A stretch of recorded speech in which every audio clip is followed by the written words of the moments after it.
Alors, petite visite de Ho Chi Minh, j'ai pas énormément de temps non plus à Ho Chi Minh, donc j'en profite. Pour faire une rapide comparaison par rapport à Hanoï, ça paraît déjà beaucoup plus propre. Déjà en fait parce qu'il y a moins d'humidité, le vent sèche mieux après qu'il ait plu. Donc voilà, déjà ça aide à ce que ce soit plus propre. Mais aussi en fait les trottoirs ici on peut vraiment les utiliser pour marcher. Ce qui n'est pas le cas à Hanoï.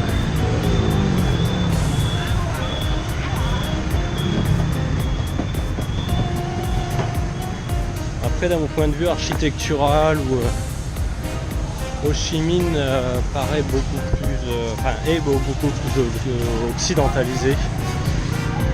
Donc ça semble quand même beaucoup plus commun par rapport à ce qu'on peut voir à l'étranger. C'est plus contemporain en fait dans l'architecture, dans le style, par rapport à Hanoï qui a un côté plus historique, En fait on sent que même si on appelle ça Ho Chi Minh, on sent que Hanoï, que Ho Chi Minh s'appelait avant Saigon et que ça a été américain. Et voilà, on peut même retrouver des McDo ici à Ho Chi Minh alors qu'on n'en trouve pas à Hanoï. Donc voilà, si j'ai l'occasion j'essaierai de tester pour voir rien que si les prix sont comparables à ceux en France ou pas. Et là je me dirige en fait vers le quartier des affaires, voilà, pour aller voir un petit peu. C'est là où il y a tous les gratte-ciel, c'est un peu comme la City à Londres si j'ai compris. Là, je vais voir, bon, pas bien cadré. Et il y a beaucoup plus d'étrangers aussi à Ho Chi Minh, j'ai l'impression. Sinon, je suis vraiment dans le quartier étranger et je me fais un petit peu avoir. Donc voilà. Et sinon, pour la circulation, rien de nouveau, c'est la même. C'est la même chose.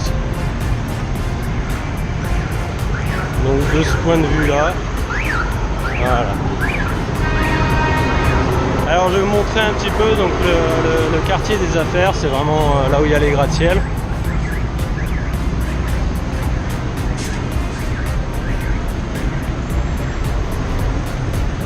Donc voilà, vous pouvez voir la Bitexco Tower qui a été pendant quelques années la plus haute tour du Vietnam.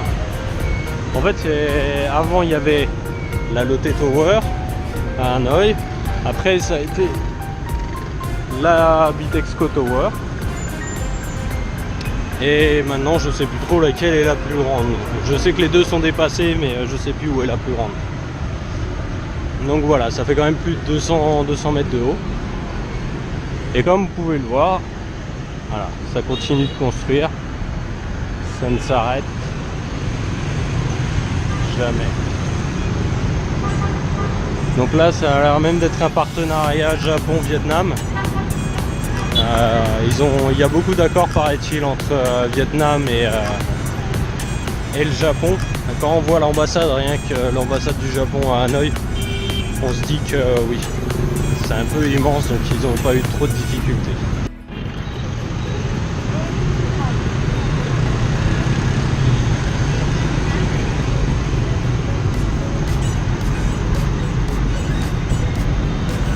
Alors après avoir pris quelques informations, en fait ce que je vous ai présenté, le chantier donc en lien entre le Vietnam et avec une compagnie japonaise, en fait c'est le futur métro souterrain de Ho Chi Minh.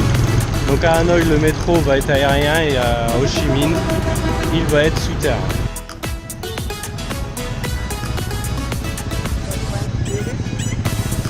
Ah ok.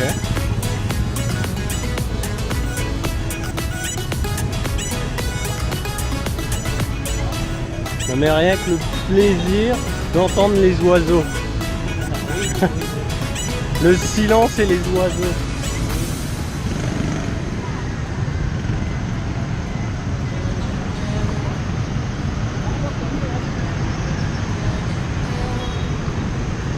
Donc voilà, le bâtiment juste là a été construit en fait par les Français. Voilà. Et après vous pouvez voir un bâtiment plus moderne juste derrière, beaucoup plus récent.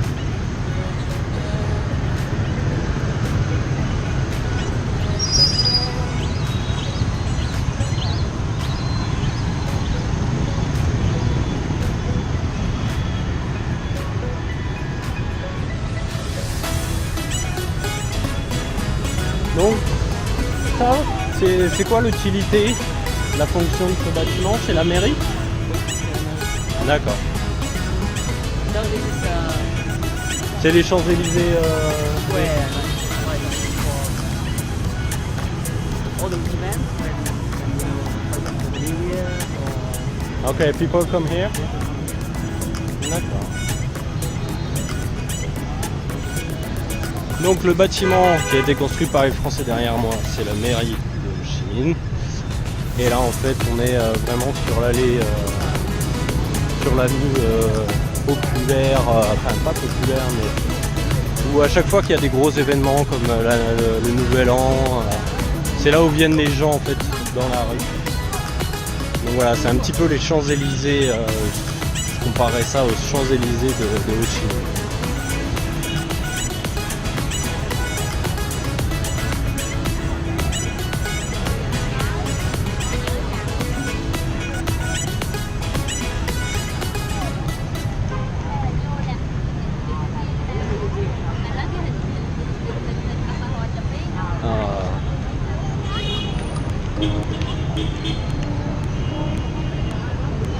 Just for this I prefer Ho Chi Minh. This avenue for Nguyễn Huệ. Okay. Go around and see many modern Building. buildings and hotels.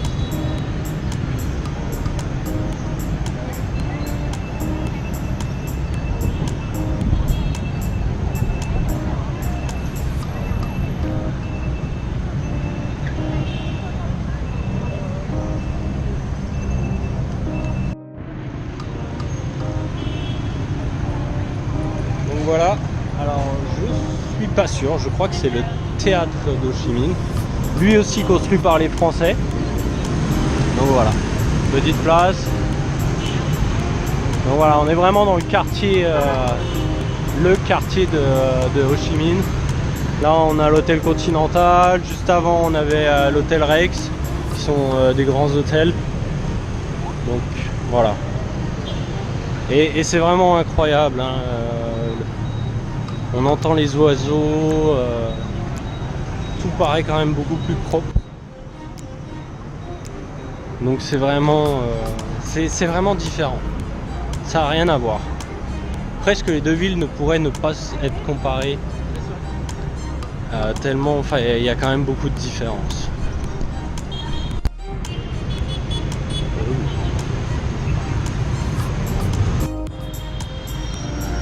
Donc voilà Notre-Dame, construit par les Français.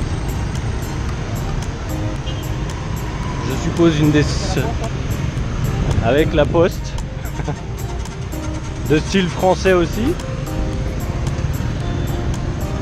Donc voilà, malgré tout, les Vietnamiens n'ont pas décidé de les détruire, ont gardé ces bâtiments et les mettent quand même en avant.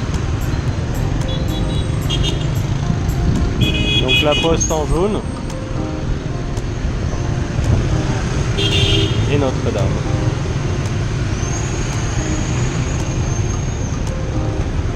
Vraiment intéressant.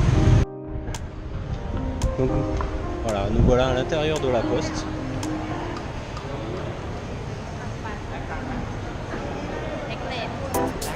Avec un vieux plan de Saigon, c'est même encore écrit Saigon. Donc voilà, ils n'ont pas changé. On peut imaginer comme ça s'est développé.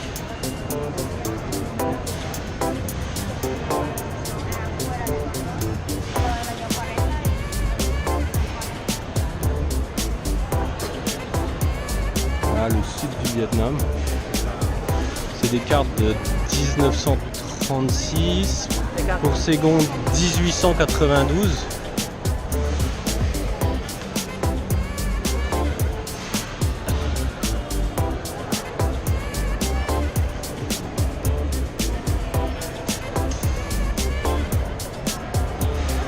vous mettrai peut-être les dates de construction de cette gare, faudra que je cherche.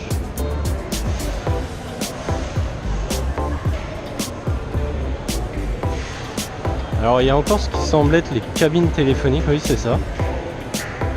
Alors sûrement pour appeler à l'étranger ou...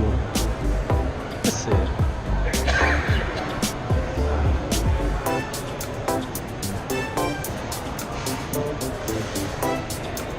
vraiment sympa.